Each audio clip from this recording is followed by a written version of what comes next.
ایک دفعہ ایک لڑکے کو غصہ بہت آتا تھا۔ وہ اپنے والد کے پاس گیا اور بتایا مجھے غصہ بہت آتا ہے۔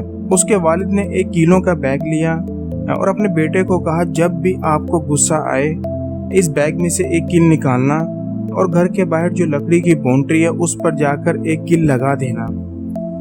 وہ لڑکا ایسا ہی کرتا ہے، جب بھی اسے غصہ آتا وہ بیگ میں سے ایک کیل نکالتا، گھر کے باہر جو لکڑی کی باؤنڈری ہے اس میں کیل جا کر ٹھوک دیتا۔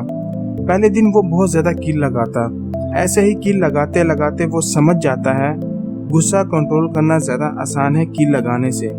فائنلی وہ غصے پر کنٹرول کر لیتا ہے، اس لکڑی میں کیل لگنا بند ہو جاتے ہیں۔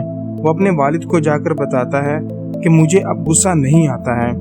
اس کا والد اسے کہتا ہے اب آپ جب بھی غصے پر کنٹرول کرو اس لکڑی کی باؤنڈری کے پاس جانا، جو آپ نے غصے میں کیلیں لگائی ہوئی ہیں اس میں سے ایک کیل نکال دینا۔ وہ لڑکا جب بھی غصے پر کنٹرول کرتا وہ لکڑی کی باؤنڈری سے کیل نکال دیتا۔ ایسے کرتے کرتے وہ کچھ ہی دنوں میں سارے کیل نکال دیتا ہے۔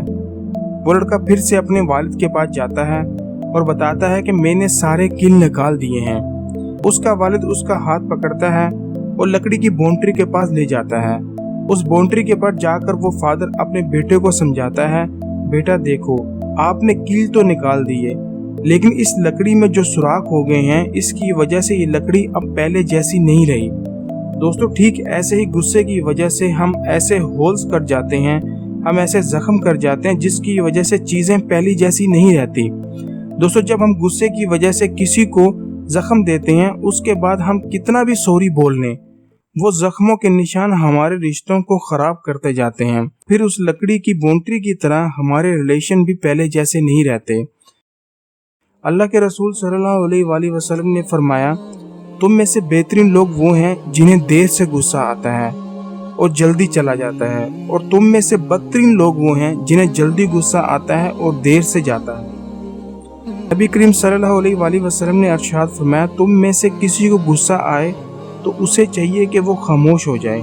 ایک اور حدیث میں اللہ کے رسول نے فرمایا پہلوان وہ شخص نہیں جو لوگوں پر غصہ کرتا پھرے، بلکہ پہلوان وہ ہے جو غصے کے وقت اپنے آپ کو قابو میں رکھے۔ دوستو غصے کے وقت خاموش ہو جانا غصے کو کم کرنے کا بہت ہی اچھا عمل ہے۔ مجھے امید ہے کہ یہ ویڈیو آپ کو پسند آئی ہوگی۔